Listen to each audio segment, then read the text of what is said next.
Hi all, welcome to the Automotive channel. If you're new to the channel, I'm a big fan of wagons.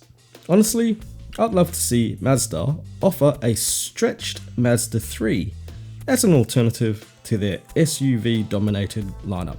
Today, I'm going to show you something quite a bit different. Now, I've always been a fan of the first generation Mazda MPS or Mazda Speed.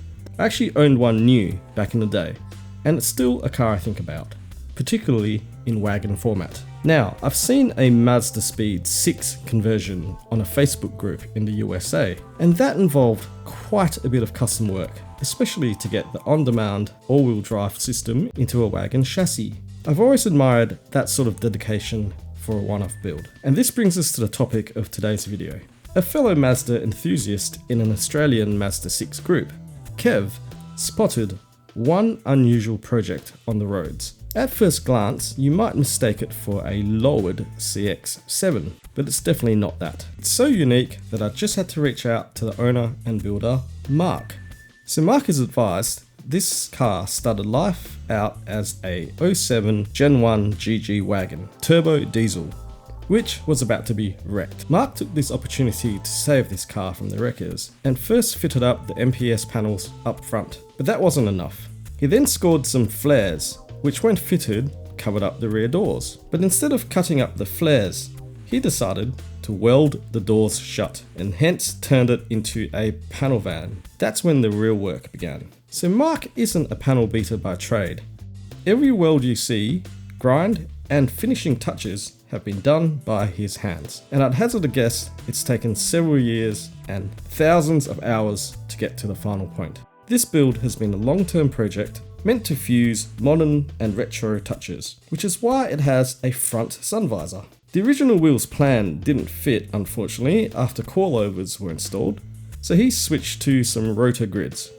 And the icing on the cake, a 3D printed duckbill spoiler molded into the rear roof wing. It's such a nice final touch. There are so many small details that make this car truly unique, and it's clear that every element has been thought through and crafted with care. Does this qualify as a shooting brake? Technically, yes, sort of. But to me, it feels more like a very modern what if Mazda took on a panel van.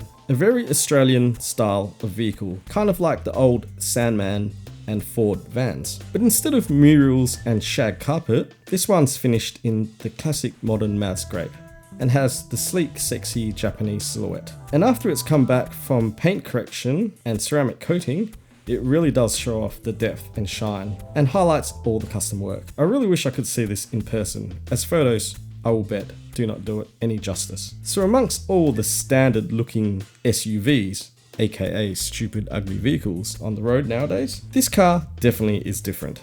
Mark's Wicked 6 isn't just another modified Mazda.